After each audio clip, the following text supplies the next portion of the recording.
그 합격 결과도 미리 당연히 알고 가족이니까 아들에게도 당연히 알려줬을 것이고 굉장히 부적절한 처신이죠. 그러니까 네. 쉬쉬해왔던 거고.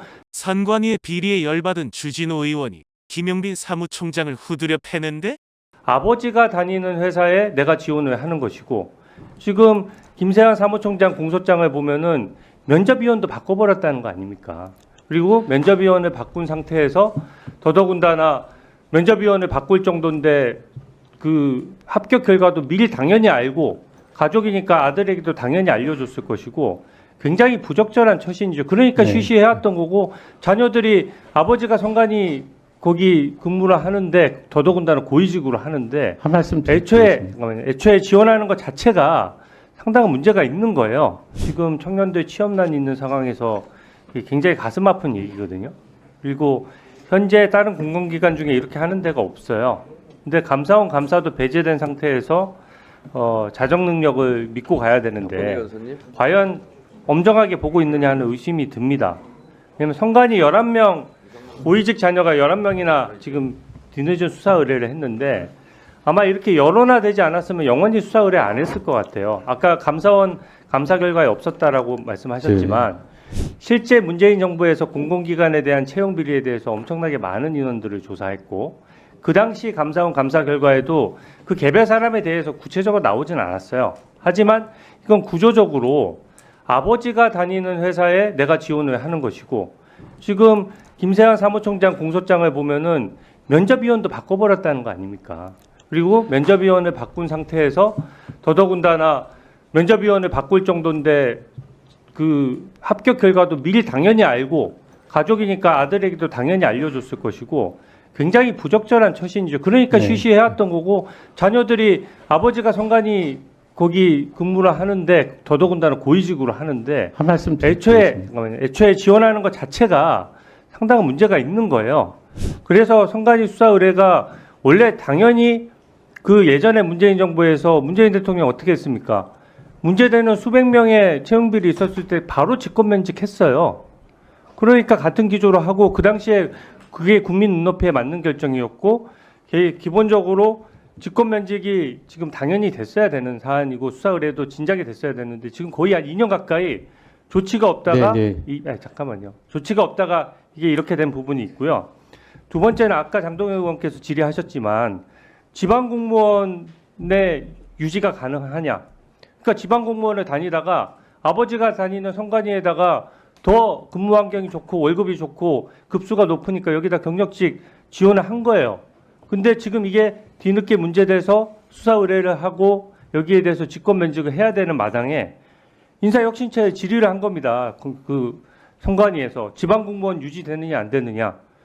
이렇게 질의한 사례가 없어요. 기본적으로 내가 어떤 부정 채용을 받기 위해 가지고 부정 채용을 하기 위해 가지고 내가 있던 직장을 버리고 다른 직장을 다시 지원을 했는데 그것에 대해서 어떻게 기존의 기득권을 유지해서 너 이번엔 직권 면직하는 대신에 기존의 지방 공무원으로 내려가서 계속 공무원 생활해도 좋아. 이게 공직관이 그렇게 돼서는 안 되는 거거든요. 한번 말씀해 보시죠. 네. 첫 번째, 장기간 방치하셨다고 말씀을 하시는데 수차 저희들이 국정감사 등을 통해서 말씀을 드렸습니다. 이게 저희가 법상으로는 감사원 감사를 받을 수는 없지만 그때 국민과의 약속으로 감사원 감사를 받기로 했어요. 그렇다면 감사원 법의 절차에 따라서 진행이 돼야 됩니다. 감사원법에 의하면 감사원이 조사 개시 통보를 한 사안에 대해서는 자발적으로 기관 자체가 징계나 이런 부분들을 더 진행할 수 없습니다. 중단되도록 돼 있어요. 법률이. 예, 그 말씀입니다. 그래서 자체 감사를 해도 그 감사원 감사가 자체 감사 그조차도 맞고 실제적으로는 감사 결과에 따라서 우리가 조치를 취해야 되는 겁니다. 아니 그런데 감사원 감사 결과를 받아야 되는 상황에서는 만약 그 감사원 감사가 적법했다면 감사원 감사 결과를 따라서 조치해야 할 의무가 부과된다는 겁니다. 그런 상황이기 때문에 더 이상 감사원 감사 결과가 되는 사안에 대해서는 저희가 추가적으로 중복해서 감사에 나설 수가 없었고요. 그 다음에 그런 상황에서 저희들이 바라보는 것은 왜 감사원 감사 결과가 빨리 안 나오나 그런 부분을 바라봤었고, 이제 감사원 감사 결과가 나왔기 때문에 그 지체 없이 그 감사원 감사 결과에 따라서 조치를 취한 것입니다. 그리고 그 내용을 보니까 감사원 감사 결과에서 조치를 취하는 대상자 32명 중에 지금 문제가 되던 그 자녀들이 빠져 있어요. 그래서 근데 이 부분은 지금 국민들이 보시기에 특히나 민감한 젊은 세대에서는 채용 비리에 민감한데 이 부분은 그냥 넘어갈 수가 없다. 어떻게 해서든지 이 부분을 결론을 내자라고 생각을 해서 저희가 자체 조사를 다시 하고, 다만 저희가 조사를 한다고 해서 그 결과가 모두 국민들을 만족할 수 없는 값이 나오게 되는 경우에는 또 봐주기식의 조사다라는 문제가 나올 수 있지 않겠습니까? 그것을 감안해서 객관적으로 수사 권한이 있는 그 기관에 수사 의뢰를 하게 된 것이고요. 수사 의뢰만 하는 것이 아니라 자체적으로 저희 감사 부서를 통해서 감사에 들어갔습니다. 그리고 두 번째로 그 인사혁신처에 그런 전례가 없다고 말씀하셨잖아요. 이런 전례가 없어요. 제가 찾아보니까.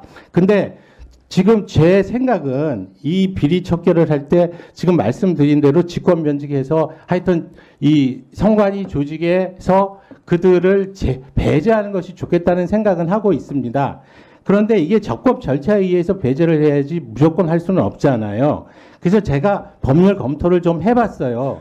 이 직권면직, 국가공무원법상의 직권면직은 채용된 이후에 국가공무원의 자격을 취득한 이후에 벌어지는 비리행위에 대해서 내지는 자격 요건을 가진 자가 자격을 상실하게 되는 후발적 요인에 의해서 직권면직이 이루어지는 것이지, 채용 당시에 비리를 가지고 직권면직을 하는 그 조항은 아니라는 겁니다. 그래서 그 조항을 가지고 배제를 할 수 없기 때문에 제가 그 다음에 채용과 관련한 부분에서 배제할 수 있는 사안을 검토를 하기 시작했어요. 네. 잠깐만요. 그래서 보니까 45조의 3이 확실하게 누구든지 채용 절차에서 비리가 있는 경우에는 그 채용자를 취소할 수 있는 조문이 있습니다. 근데 그 조문이 불행하게도 입법 과정에서 2021년 6월에 그게 개정이 되면서 시행일은 2021년 12월인데 소급표를 두고 있어요, 부측에서. 그래서 그 이후에만 개정된 이 법령이 시행된 이후에 채용된 자에 한해서만 적용되도록 되어 있기 때문에 그 조문은 못 씁니다. 그래서 또 윗조문을 보니까 2015년도에 45조의 2에 보면 그 부정 채용과 관련한 행위를 한 자, 행위자에 대해서는 채용 취소를 할 수 있는 조문이 있어요. 그런데 이 조문이 그 시험을 볼 때 부정행위를 하거나 이런 조문들로 돼 있는데 시행령을 보니까 기타라고 해서 자기나 차인 이런 등등에 대한 부분에 영향력을 미친 행위라는 부분이 있습니다. 그래서 이 부분이 결국은 자신에게, 그 행위자에게 귀책 사유가 있는 행위가 적발이 되는 경우에는 이 조문을 통해서 할 수 있지 않을까라는 생각을 했고요. 그러다 보니까 저희가 인사처에 그 질의한 부분은 경력 채용 부분이 그 지방직으로 전환해서 살리려고 그거를 하는 것이 아니라 지금 인사혁신처에 그 질의한 내용은 45조의 3의 입법 취지가 뭐냐, 어떻게 되느냐, 그리고 우리가 45조의 이 검토한 부분 이거 가지고 채용 취소가 가능하냐, 그 다음에 세 번째로 물으면서 지금 보면 단순히 보시면은 그냥 네. 신규 채용처럼 생각하시는데 다 설명이 된 것 같아요. 신규 채용처럼 생각하시는데 이건 분명히 자, 총장. 조건부 채용이 되는 겁니다. 그래서 그래서 그런 법률적인 문제가 녹아져 있어서, 근데 제가 계속 말씀드리는 건 잠깐만요. 저는 이 비리를 척결하고자 하는 그 의지가 강한 사람이고 그 대신 총장님. 적법 절차를 지켜야 되기 때문에 적법 절차를 총장님. 지키고자 하는 노력이라고 이해해 주셨으면 좋겠습니다. 충분히 다 우리 주진희 의원님 질의에 답변을 다 하셨고요. 그러니까 수사 의뢰도 했고, 그리고 감사원의 감사에 대한 입장도 충분히 밝히셨고, 또 내부 감사를 철저하게 하겠다라는 그러한 의지도 밝히셨고 또 지방직과 지금 국가직 간의 관계, 그러니까 국가직으로 채용 전환이 된 이후에 지금 비리 사항으로 봐서 지방직에 영향을 미치지 못한다 이런 말씀이잖아요. 그러니까 다만 검토를 잠깐만. 하겠다는 것입니다. 그러니까 그 법률 잠깐만요, 사항을- 좀. 좀 네, 알겠습니다. 하나만 여쭤볼게요. 그래도 채용 비리라는 것은 국민에게 미안해하고 정말로 중앙선관위가 환골 탈퇴의 계기로 삼아야 되는 건 인정하시잖아요. 네. 그 아까 인사처의 유권 해석을 이제 질의를 하신 거와 함께 기본적으로 이제 중앙선거관리위원회의 사무총장 아닙니까?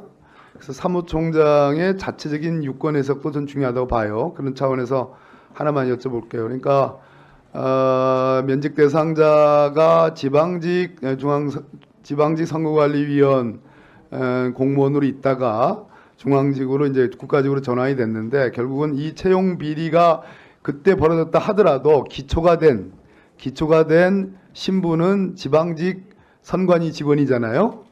그죠? 네. 그럼 그게 상호 이렇게 단절적으로 분절적으로 이렇게 완전히 끊기는 것이 아니라 영향을 미칠 수 있는 거 아니냐라고 해서 지금 그런 취지가 담겨 있는 것 같아요. 그 부분에 대한 견해는 어떻습니까? 그 아까 말씀드린 우리 대로 이제 사무총장님의 견해. 저희들은 지금 제 생각은 선관위의 내부 문제에 대한 것만 사실은 조치를 할 수 있기 때문에 그 인사혁신처에 대한 부분은 직원들에 대한 부분에서 지금 물어보기 위해서 법률적인 해석을 물어보기 위한 것이고 저희들은 45조의 2에 해당하는 사안이라고 저희가 판단되면 바로 조치를 하겠습니다. 그 이상의 것은 뭐 나중에 법률적인 그 쟁점은 당사자와 지방자치단체 간에서 해결하는 게 맞다고 생각합니다. 예, 그 정도 하겠습니다.